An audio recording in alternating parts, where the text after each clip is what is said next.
Hello friends, welcome back to the Kaapi corner. Jofin T ചാക്കോയുടെ സംവിധാനത്തിൽ ആസിഫ് അലിയും അനശ്വര രാജനും പ്രധാന കഥാപാത്രങ്ങളായി എത്തിയ രേഖാചിത്രം എന്ന സിനിമയെക്കുറിച്ചുള്ള എൻ്റെ അഭിപ്രായമാണ് ഈ വീഡിയോയിലൂടെ ഞാൻ ഷെയർ ചെയ്യുന്നത്. അപ്പം ഈ ചാനൽ സബ്സ്ക്രൈബ് ചെയ്യാത്ത ആരെങ്കിലും ആണെങ്കിൽ ചാനലൊന്ന് സബ്സ്ക്രൈബ് ചെയ്തേക്കുക. എന്നിട്ട് വീഡിയോ ഒന്ന് ലൈക്ക് ചെയ്യുക, ഷെയർ ചെയ്യുക. അതുപോലെ എന്തെങ്കിലും അഭിപ്രായങ്ങളോ നിർദ്ദേശങ്ങളോ ഉണ്ടെങ്കിൽ കമൻ്റായിട്ട് ഒന്ന് രേഖപ്പെടുത്തിയേക്കുക. അപ്പോൾ നമുക്ക് നേരെ സിനിമയുടെ ഡീറ്റെയിൽസിലേക്ക് പോകാം.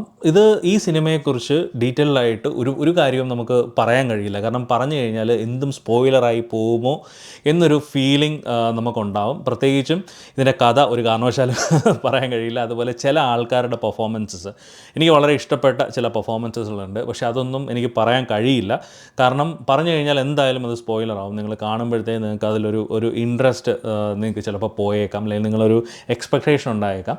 അതുകൊണ്ട് അതിനെക്കുറിച്ചൊന്നും പറയുന്നില്ല. അതൊക്കെ പിന്നീട് സിനിമ ഒ ടി ടിയിലും എല്ലാം വന്ന് തുടങ്ങിക്കഴിഞ്ഞ് കുറച്ച് കഴിയുമ്പോഴത്തേക്ക് ചിലപ്പോൾ വേണമെങ്കിൽ അത്തരത്തിലൊരു വീഡിയോ, പിന്നെ ഓരോരുത്തരെയും പെർഫോമൻസ് എടുത്ത് പറഞ്ഞിട്ടുള്ള വീഡിയോ നമുക്ക് പിന്നെ ചെയ്യാം.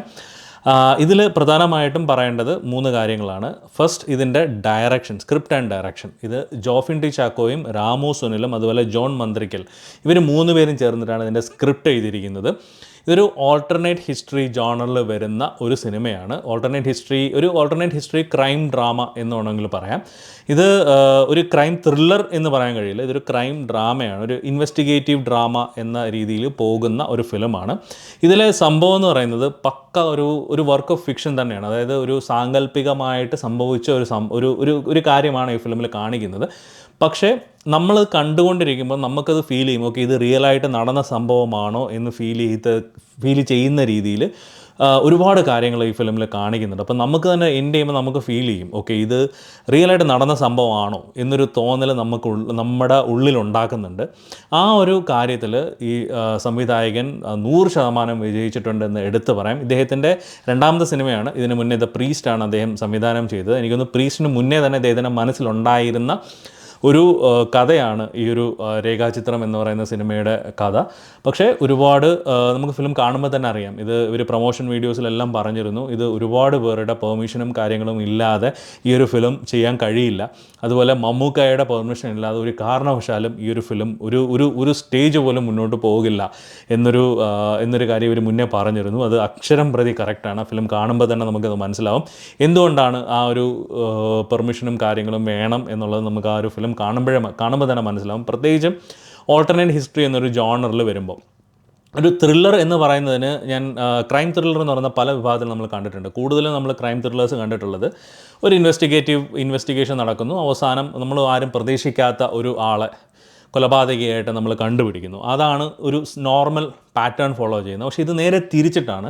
ഇതിൻ്റെ ഫിലിമിൽ തന്നെ നമുക്ക് തുടക്കത്തിൽ തന്നെ അതുകൊണ്ടാണ് ആ ഒരു എക്സ്പെക്റ്റേഷൻ ഉണ്ടാവാതിരിക്കാൻ വേണ്ടിയാണ് ഞാൻ പറയുന്നത്. കാരണം ആ ഫിലിമിൻ്റെ തുടക്കത്തിൽ തന്നെ ഇവർ എന്താണ് സംഭവിച്ചതെന്നോ അല്ലെങ്കിൽ ആരാണ് കൾപ്രിറ്റ് എന്നുള്ളത് ആദ്യം തന്നെ കാണിച്ചു തരുന്നുണ്ട്. പിന്നെ ഒരു ജേണിയാണ്, അതിനുശേഷമുള്ളൊരു ജേണിയാണ് ഈ ഫിലിം പറയുന്നത്. ഒരു പ്രോപ്പർ യാത്രയാണ് ഈ ഒരു ഫിലിമിൻ്റെ തുടക്കം മുതൽ ഒടുക്കം വരെ. അത് എന്താണ് അവർ തേടുന്നത് അല്ലെങ്കിൽ എന്താണ് സംഭവിക്കുന്നത് എന്നുള്ളത് നിങ്ങൾ ഫിലിം കാണുമ്പോൾ നിങ്ങൾക്ക് മനസ്സിലാവും. വളരെ മനോഹരമായിട്ട് ഒട്ടും ബോറടിപ്പിക്കാതെ നല്ലൊരു ഒഴുക്കിൽ നല്ലൊരു ഫ്ലോയിൽ പറഞ്ഞു പോകുന്ന ഒരു തിരക്കഥയാണ്. ഇവർ പ്രൊമോഷൻ ടൈമിൽ തന്നെ പറഞ്ഞിരുന്നു, ഈ ഫിലിമിൻ്റെ ഒരു ഇൻ്റർവെൽ സീക്വൻസ് ഇല്ല, ഇതൊരു ഇൻ്റർവെല്ലായിട്ട് ചെയ്യാൻ പറ്റില്ല, അത് പ്രോപ്പറായിട്ട് ജസ്റ്റ് കട്ട് ചെയ്തിട്ട് ഇൻ്റർവെല്ലാക്കുക എന്നുള്ളത് മാത്രമേ ഉള്ളൂ ഇംഗ്ലീഷ് ഫിലിംസിലൊക്കെ ചെയ്യുന്ന പോലെ.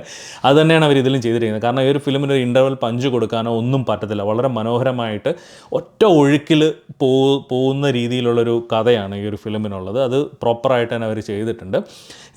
ഇതിന് മുന്നേ അവർ പറഞ്ഞിരുന്നു, കാരണം മമ്മൂട്ടിയുടെ പെർമിഷൻ ഇല്ലാതെ ഈ ഒരു ഫിലിം ചെയ്യാൻ കഴിയില്ല എന്നുള്ളത്. അതുപോലെ ഒരുപാട് ആൾക്കാരും ഫിലിമിന് മുന്നേ കാത്തിരുന്നൊരു കാര്യമാണ് മമ്മൂക്ക ഈ ഫിലിമിലുണ്ടോ എന്നുള്ളത്.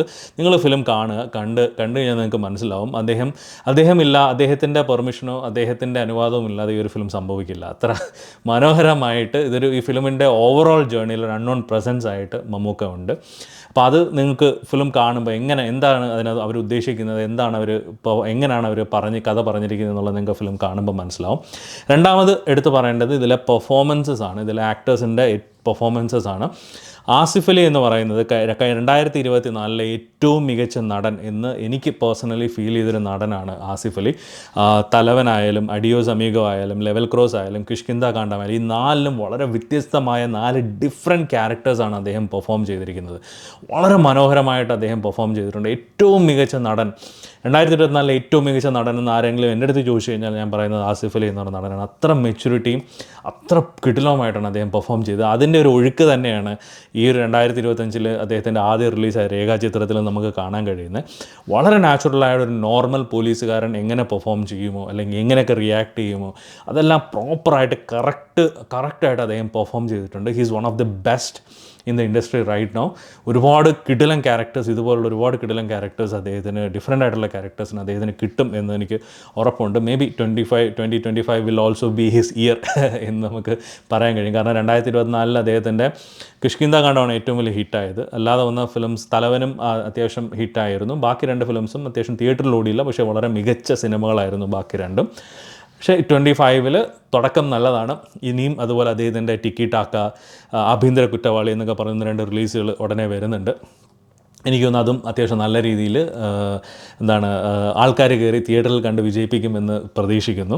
അത്തരത്തിലുള്ള പെർഫോമൻസ് അദ്ദേഹത്തിന് ഉണ്ടാകും എന്ന് പ്രതീക്ഷിക്കുന്നു. പിന്നെ എടുത്തു പറയേണ്ടത് അനശ്വര രാജനാണ്. വളരെ മനോഹരമായിട്ട് പുള്ളിക്കാരി കിട്ടുന്ന റോൾസ് എല്ലാം വളരെ മനോഹരമായിട്ട് പെർഫോം ചെയ്യാറുണ്ട്. നേര് എന്ന സിനിമയിൽ നമ്മൾ കണ്ടതാണ്. വളരെ നല്ല രീതിയിൽ മനോഹരമായിട്ട് നല്ലൊരു റേഞ്ച് ഉള്ളൊരു ആക്ട്രസ്സാണ് അനശ്വര എന്ന് പറയുന്നത്. ഇതിലും അതുപോലെ വളരെ മനോഹരമായിട്ട് ഒരു ക്യാരക്ടർ പെർഫോം ചെയ്തിട്ടുണ്ട്.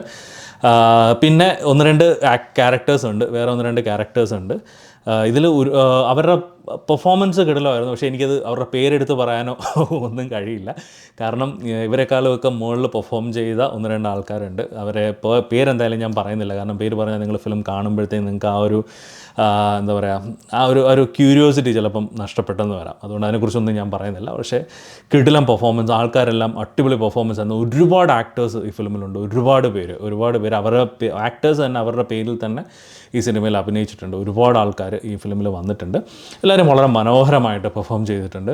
അടുത്തത് എനിക്ക് പറയേണ്ടത് ഇതിൻ്റെ മ്യൂസിക് ഡിപ്പാർട്ട്മെൻറ്റാണ്. എനിക്ക് ഏറ്റവും ഇഷ്ടപ്പെട്ടത് ഇതിലെ മ്യൂസിക്കാണ്. ബാക്ക്ഗ്രൗണ്ട് സ്കോർ അടിപൊളി ബാക്ക്ഗ്രൗണ്ട് സ്കോർ ആയിരുന്നു. എനിക്കൊന്ന് മുജീബ് എന്ന് പറയുന്ന ഒരാളാണെന്ന് തോന്നുന്നു ഇതിൻ്റെ മ്യൂസിക് ചെയ്തിരിക്കുന്നത്.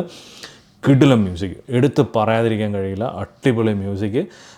എനിക്ക് പല സീൻസും അത്രമാത്രം നമ്മളെ എലിവേറ്റ് ചെയ്യാൻ ആ ഒരു മൂഡ്, അതായത് ഫിലിമിൻ്റെ തുടക്കം മുതൽ കുറേ ഒരു പർട്ടിക്കുലർ പോയിൻ്റ് കഴിയുമ്പോഴത്തേക്ക് നമുക്കും ആ ഒരു ക്യാരക്ടറുമായിട്ട് കുറേ കണക്ഷനും കാര്യങ്ങളൊക്കെ ഉണ്ടാകുന്നുണ്ട്. അത് ഇതിൻ്റെ മ്യൂസിക്കും കൂടെ അതിനൊരു ഭാഗമാണ്. ഇതിൻ്റെ എഡിറ്റിങ്ങും മ്യൂസിക്കും അതിലൊരു ഭയങ്കരമായിട്ട് ഇമ്പോർട്ടൻ്റ് ആയിട്ടുള്ളൊരു പങ്ക് വഹിച്ചിട്ടുണ്ട്. മ്യൂസിക് എനിക്ക് ഭയങ്കരമായിട്ട് ഇഷ്ടപ്പെട്ടു. ഇതിൻ്റെ ബാക്ക്ഗ്രൗണ്ട് മ്യൂസിക് അടിപൊളിയായിരുന്നു. ഈ സിനിമ പ്രൊഡ്യൂസ് ചെയ്തിരിക്കുന്നത് ആൻഡോ ജോസഫും വേണു കുന്നപ്പള്ളിയും ചേർന്നിട്ടാണ്. വേണു കുന്നപ്പള്ളി എന്ന് പറയുന്നത് അദ്ദേഹം 2018 എന്ന് പറയുന്ന വളരെ ഹിറ്റ് സിനിമ ചെയ്തതിന് ശേഷമാണ് ഈ ഒരു സിനിമ സംവിധാനം ചെയ്യുന്നത്. അതിനിടയ്ക്ക് അതിന് മുന്നേ മാളികപ്പുറം എന്ന് പറയുന്ന സിനിമയും അദ്ദേഹം ചെയ്തു.